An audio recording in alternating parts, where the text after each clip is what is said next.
January 5th, 2024, 16,000 feet above Portland, Oregon. Alaska Airlines Flight 1282. 6 minutes into the flight. A door plug, a section of fuselage that looks like a door but isn't meant to open, blows out of the aircraft. Not from impact, not from sabotage, not from age or wear, from missing bolts. The door plug was installed without the 4 critical bolts that secure it. A child was sitting in the seat next to that door plug. His mother's phone was ripped out of her hands and sucked through the hole. The headrest of his seat torn off by 500 mph wind. He survived because his seatbelt was fastened. You can say it was an accident or even bad luck. But this wasn't a one-time mistake. This was the inevitable result of 2 decades of systematic cost-cutting, cultural erosion, and the prioritization of shareholder value over engineering excellence. 346 people are no longer with us due to 2 737 MAX crashes, caused by Boeing software trying to correct a design problem it hid from pilots. No one died on Flight 1282 because of luck. They survived because the plane was at 16,000 feet, not 30,000. This episode isn't about one door plug. It's about how a company that defined engineering excellence became a case study in the deadly effects of cultural rot. I'm Tony, and this is The Breakdown Economy, where we examine failures to reveal the patterns you need to see. Today, how Boeing's merger with McDonnell Douglas wasn't an acquisition, it was a cultural upheaval, and why quality doesn't fail suddenly. It erodes over decades until something falls from the sky. To understand how Boeing fell this far, you need to understand what Boeing was before the fall. Boeing wasn't just an airplane manufacturer. They were the standard for aerospace engineering. I was proud to support their account as a no-see technician several years ago, while working for a large telecommunications company, founded in 1916 by William Boeing in Seattle. For most of the 20th century, Boeing's culture was defined by engineering first. They created the B-17 Flying Fortress, WW-2 bomber, the 707, first successful commercial jetliner, the 747 that revolutionized air travel, and the 777, most reliable wide-body ever built. The Boeing way, pre-1997, engineers led the company, CEOs came up through engineering. Safety was non-negotiable, never compromised for cost, quality over speed. If it's not right, we don't ship. Long-term thinking, aircraft programs span decades. Seattle roots, headquarters near the factories, executives on the factory floor, and where I had the best sushi in the United States. This wasn't marketing. This was culture. Boeing engineers would famously say, "If it's not Boeing, I'm not going." Pilots trusted Boeing aircraft with their lives. And then, 1997 happened. The merger that changed everything. The McDonnell Douglas merger. 1997, Boeing announces a $13 billion merger with McDonnell Douglas. On paper, this was Boeing acquiring McDonnell Douglas. In reality, well, this is what it looked like. Boeing, stronger company, buys McDonnell Douglas, weaker company. Boeing culture prevails. A standard acquisition. Now, what actually happened? McDonnell Douglas executives took over leadership. McDonnell Douglas culture infiltrated Boeing. It appeared to be a reverse takeover record show that McDonnell Douglas was failing before the merger. They'd been losing to Boeing for years. Their commercial aircraft division was struggling. They were known for cutting costs aggressively, prioritizing financial metrics, outsourcing, and lean manufacturing. Adversarial relationship with workers, short-term profit focus. They were the exact opposite of Boeing's culture.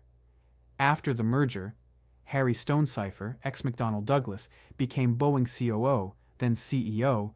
McDonnell Douglas executives filled top positions. Their culture overtook Boeing's culture. One Boeing engineer described it as, McDonnell Douglas bought Boeing with Boeing's money. The company with questionable culture took over the company with the winning culture. And it showed. The cultural shift. Here's how the culture changed systematically. Change number 1, headquarters move. 2001. Before Seattle, near factories, engineers everywhere. After, Chicago, far from production, near the financial district. Why does location matter? When executives are in Seattle, they see production. They walk on the factory floors. They talk to the engineers building the planes. In Chicago, video conference call and spreadsheets. They're 2,000 miles from the people building aircraft. They optimize metrics, not quality. Change number 2. Engineering career path destroyed. Before, engineers could become executives, engineering excellence, our promotion. After, MBA track to leadership, financial skills, our promotion.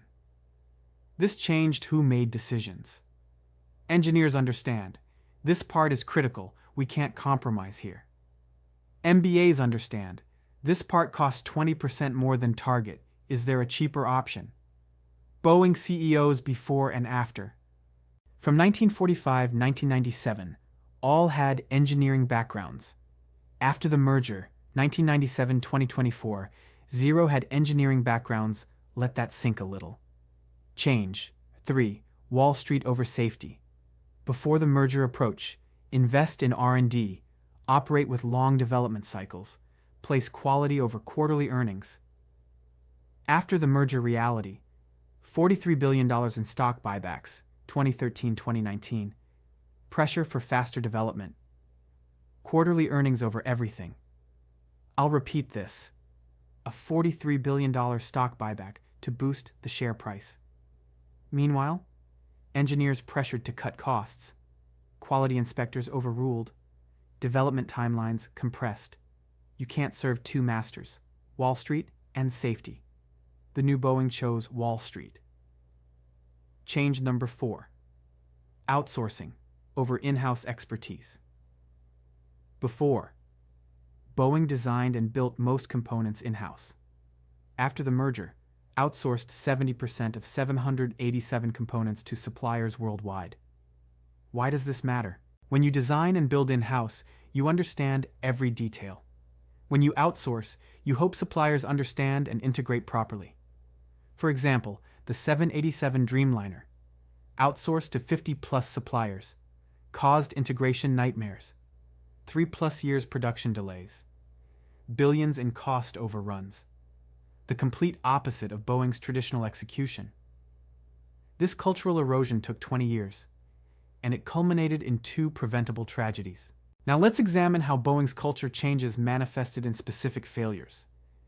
Because this isn't abstract, this is measurable in lives lost and near misses. October 29, 2018, Lion Air Flight 610 crashes into the Java Sea. 189 people lost their lives. March 10, 2019, Ethiopian Airlines Flight 302 crashes shortly after takeoff. 157 people lost their lives.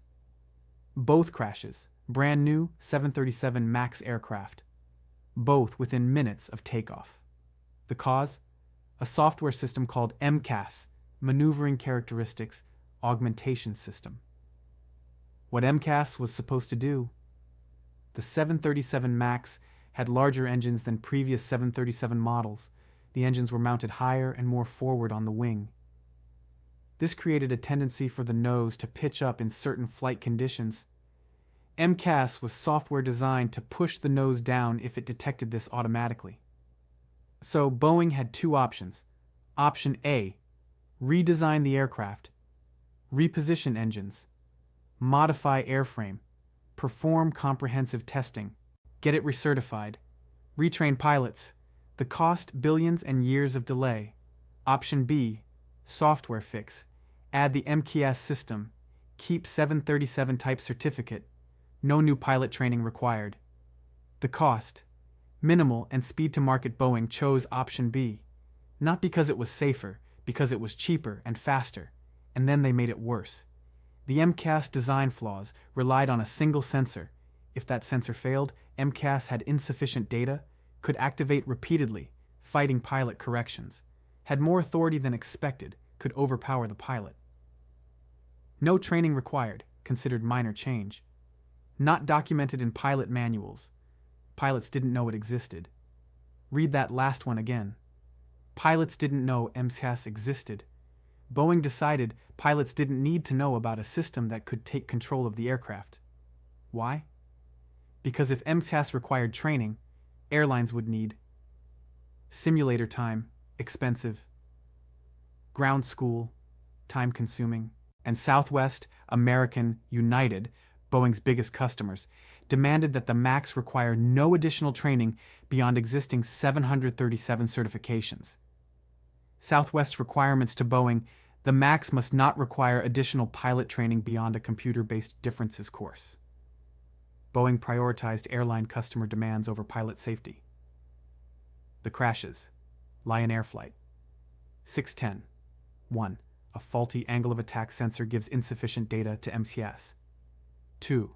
MCAS pushes the nose down automatically. 3. Pilots fight to pull the nose up. 4. MCAS activates again and again and again. 5. Pilots don't know MCAS exists or how to disable it. 6. Aircraft crashes into the ocean. Ethiopian Flight 302. 1. Same sequence. 2. Pilots did know about MCAS, post-Lion Air guidance. 3. Followed Boeing's emergency procedure. 4. The MCAS design was so flawed that the procedure didn't work. 5. Aircraft crashes 346 people, 2 crashes, 5 months apart.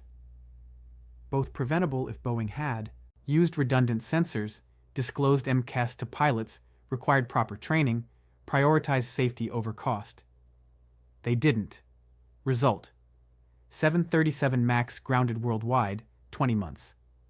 $20+ billion in losses, criminal charges against Boeing, CEO resigned, and families seeking justice. And you'd think Boeing learned. They didn't. Fast forward to January 5th, 2024, 5 years after the MAX crashes. You'd think Boeing had learned a valuable lesson. Alaska Airlines Flight 1282, a brand new 737 MAX 9, just delivered from Boeing.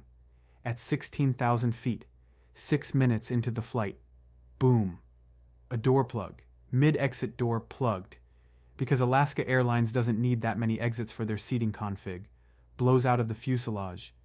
Let me explain how door plugs work. Door plugs fill a door opening when the airline configuration doesn't require that exit. They're held in place by 4 critical bolts that secure the plug to the fuselage. Our pressure seal, and it is a safety mechanism. On Flight 1282, the door plug was installed without any of the 4 required bolts. Not bolts were loose. Not bolts failed. The bolts were never installed. This isn't an engineering failure. This isn't material failure. This is someone who didn't do their job, and no quality control was checked. NTSB investigation revealed door plug removed during manufacturing to fix other issues. When it was reinstalled, no bolts used. There was no documentation for reinstallation. No quality inspection verification. Aircraft was delivered to Alaska Airlines. Their quality control completely failed, and this wasn't isolated. Other Boeing quality failures, 2023-2024. Loose bolts found on multiple MAX 9 aircraft, improperly drilled holes on the 737 fuselage, debris found inside fuel tanks, counterfeit titanium in the supply chain, Spirit Aerosystems, supplier, quality failures. This isn't one mistake. This is systematic quality erosion. Boeing whistleblowers testified they were pressured to meet production targets over quality, punished for raising safety concerns, quality inspectors overruled by management, and known issues were not addressed before delivery. A quote at the time from a former Boeing quality manager: "I wouldn't put my family on a Boeing airplane. When your own quality managers won't fly on your aircraft, your culture is broken." So, Boeing has quality problems. That's one company in one industry. But why does this matter beyond aerospace? Because Boeing demonstrated 3 patterns about how culture dies that apply to every organization. Pattern number 1. Culture eats strategy and safety for breakfast. The McDonnell Douglas merger looked strategic on paper because it combined Boeing's commercial strength plus McDonnell Douglas's defense business increased market share, provided economies of scale, increased shareholder value. What they didn't account for, the cultural clash. Boeing culture, pre-merger. Engineering-driven, long-term thinking, quality-obsessive, employee-oriented, safety-first McDonnell Douglas culture, finance-driven, short-term profits, cost-cutting obsessive, shareholder-oriented, efficiency-first. These cultures were fundamentally incompatible. And when they merged, the weaker culture won because 1. McDonnell Douglas executives took leadership roles. 2. Wall Street rewarded cost-cutting, stock price went up. 3. Engineers had less power, couldn't stop culture shift. 4. Changes were gradual, death by 1,000 cuts. This pattern repeats across industries. Remember the AOL Time Warner merger? AOL's aggressive internet culture. Plus, Time Warner's content culture. Culture clashes destroyed value. Merger reversed, Daimler-Chrysler merger. German engineering precision. Plus, American production efficiency. Incompatible cultures. Failed merger. Working towards recovery. HP autonomy acquisition. Culture mismatch led to $8.8 billion write-down. Acquisition disaster. The pattern. When you merge organizations with incompatible cultures, you can't just assume the better culture will win. Often, the more aggressive, more financially focused culture wins. Even if it's the wrong culture for the business, because short-term financial results are measurable. Culture quality is not, until things go wrong. Pattern number 2. Cost-cutting compounds until something breaks. Boeing didn't wake up one day and decided to skip bolts on door plugs. This was the culmination of 2 decades of incremental cost-cutting. Let's examine the erosion timeline. 1997. Headquarters moves to Chicago, away from production. Executives are less connected to manufacturing reality. 2001. Outsourcing increases dramatically. Less in-house expertise, more coordination failures. 2008. Financial crisis, pressure for profitability. Quality inspectors reduced, processes streamlined. 2011. 737 MAX development begins, pressure to compete with Airbus A320neo. Choose software over redesign. Cheaper, faster. 2013-2019. $43 billion in stock buybacks. Could have funded R&D, quality improvements. Instead, shareholder returns prioritized. 2018-2019, 737 MAX crashes, 346 lives lost, culture problem exposed. 2020-2023, post-grounding pressure for recovery, production ramp-up prioritized, quality shortcuts continue. 2024, door plug blows out, systematic quality failure confirmed. Each cut seemed rational in isolation. Move HQ to Chicago, saves money, better for shareholder relations. Outsource components? Industry standard, reduces costs. Skip type certification? Saves billions, faster to market. Reduce quality inspectors? Automation can handle it. But cost cutting is cumulative. Each cut makes the next cut easier to justify, and you don't see the systemic failure until something catastrophic happens. This pattern can appear everywhere. Texas power grid failure, 2021. Decades of deregulation and cost cutting. No winterization, expensive. Catastrophic failure when weather hit Flint water crisis. Cost cutting on water treatment. Lead poisoning affecting the entire city. Crisis was predictable, not inevitable. PG&E wildfires. Deferred maintenance on power lines, cost cutting. Pled guilty to 84 counts of involuntary manslaughter. Bankruptcy. The pattern. Cost cutting never shows up as we could cause a disaster in quarterly reports. It shows up as reduced operating expenses by 8%. Good. Improved margins through efficiency. Great. Streamlined processes. Excellent. Until planes crash, power grids fail, wrongful death. Then you trace it back and discover the disaster was built one cost-cutting decision at a time over decades. By the time something breaks, the culture that made it inevitable is deeply embedded. Pattern number 3. Quality doesn't fail suddenly. It erodes gradually. Here's the most dangerous pattern Boeing revealed. You can't see quality erosion until it's too late. What management sees: planes still flying, check. Deliveries on schedule, check. Costs down, check. No major incidents, yet, check. See, everything's fine. What's actually happening? Corners cut, inspections skipped, problems not reported, fear of punishment, technical debt accumulating, disaster brewing. There's a lag between quality erosion and visible failure. Here's a typical timeline. Year 1 to 5, cut quality processes. Nothing bad happens. Reinforces belief that cuts were fine. Year 6 to 10, problems emerge but are contained. Bolts loose but found before failure. Issues fixed before delivery. See, we caught it. The system works. Year 11-15, near misses increase. Whistleblowers raise concerns. Management dismisses as alarmism. Pressure to meet targets intensifies.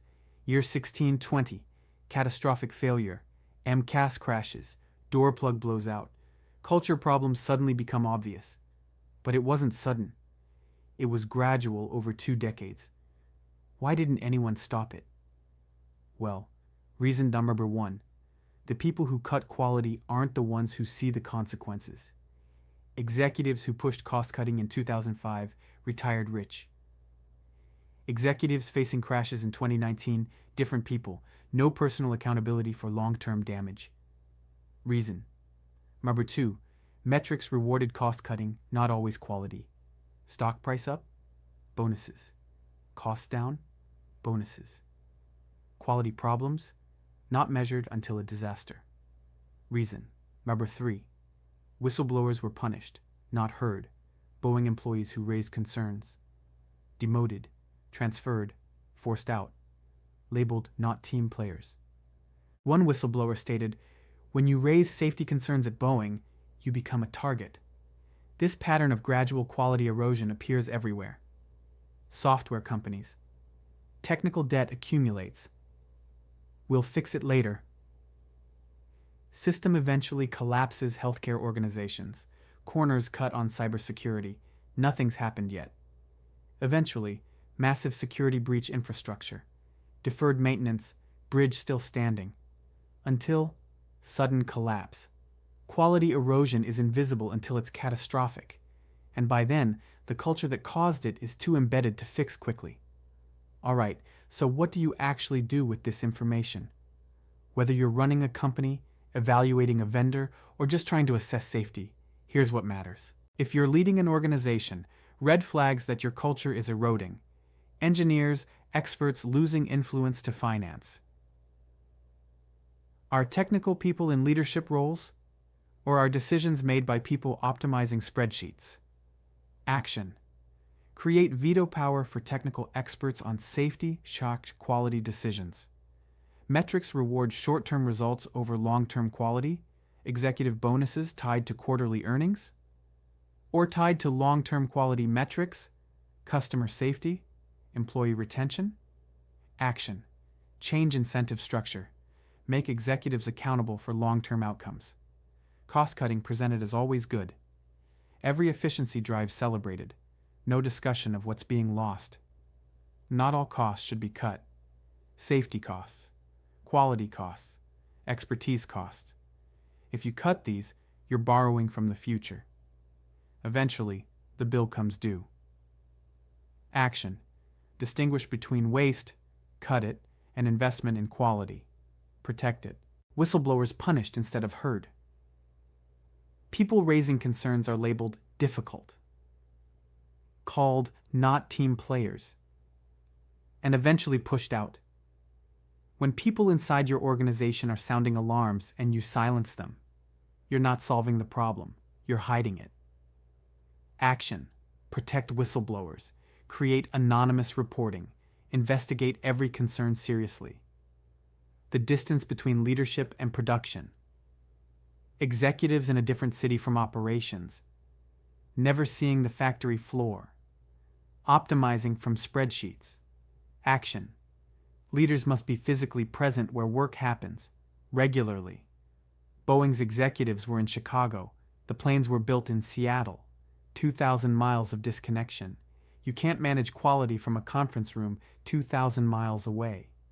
If you're evaluating vendors or partners, questions to ask about organizational culture. Culture assessment questions. Who's in leadership? Engineers or MBAs? Yes, MBAs are necessary, but are technical people also in decision-making roles? How do you handle employee concerns about quality safety? Do they have formal whistleblower protections? Can you talk to engineers directly?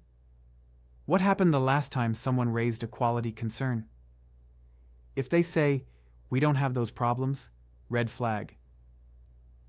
If they give specific example of concern, investigation, fix, a good sign. Where is leadership located relative to production? Are they co-located with operations or remote from reality? What's your quality versus cost trade-off philosophy? If answer is we balance them, probe deeper. If answer is quality is non-negotiable, verify with employees. And here's the critical one. How much pressure do you put on meeting delivery timelines versus getting quality right? If the answer is we always meet deadlines, someone's cutting corners. If you're just trying to stay safe. For people wondering if Boeing aircraft are safe, this is uncomfortable, but here's the reality. Commercial aviation is still incredibly safe, statistically. You're more likely to lose your life driving to the airport than on the flight. But Boeing's culture problems are real and may still exist. Boeing's status in 2024. Under FAA increased oversight. Production rate caps imposed. Quality audits mandatory. New CEO, again. Culture change. To be determined. Will Boeing fix this? I believe they will, but cultural change is slow and hard. It took 20 years to erode. It'll take some years to rebuild. If you're flying and are concerned, check aircraft type, Flight Radar 24, airline website. Newer Airbus models have excellent safety records. Older Boeing models, 737-800, 777, 787, are generally reliable 737. MAX, safer now than in 2019. Don't cancel your flight. Aviation is safe. But understand, Boeing's issues are systemic and cannot be fixed overnight. The door plug incident proves quality inspection problems need another look. Let's talk about where Boeing stands today. March 2024. New CEO appointed, Kelly Ortberg. Promises to restore Boeing's culture. Proposed moving headquarters back to Seattle, closer to production. That wasn't approved. HQ was moved to Arlington, Virginia ongoing. FAA oversight, production caps, quality audits. Can Boeing recover? History says, yes, it can. Here are companies that recovered from culture crises. Ford, quality crisis, 1970s, 1980s, recovered. Toyota, unintended acceleration 2009, 2010, recovered. Companies that didn't. McDonnell Douglas, quality culture decline, acquired. Arthur Andersen, Enron scandal, dissolved. The difference? Leadership commitment to culture change over years, not quarters. Boeing is attempting a recovery. New CEO, new focus, new commitments. But culture change takes time. And trust, once broken, it takes time to rebuild. Here's what Boeing's breakdown teaches us about culture. Culture isn't what you say. It's what you reward. Boeing said safety first. But they rewarded cost-cutting, speed to market, and quarterly earnings. Employees noticed the gap. And over time, they learned, what gets rewarded is what matters. When quality inspectors are overruled, when engineers raising concerns are punished, when deadlines matter more than getting it right, eventually, someone installs a door plug without bolts. Because the culture taught them, speed matters. Quality may be optional. Boeing built the 747, an engineering marvel that changed the world. And they built the 737 MAX, which became a cautionary tale of what happens when finance thinks it can replace engineering. Culture eats strategy for breakfast, and when the strategy is cut costs, maximize shareholder value, culture eats safety too. This is the breakdown economy. I'm Tony. Next week. The smart lock that locked everyone out. How cloud dependency and physical security creates single points of failure you can't bypass. Subscribe to see the next breakdown before it happens. And if you're in leadership anywhere, walk your factory floor this week. See what your culture actually rewards. Not what you say it rewards. What it actually rewards. Because that's the culture you've built. I'll see you next Thursday.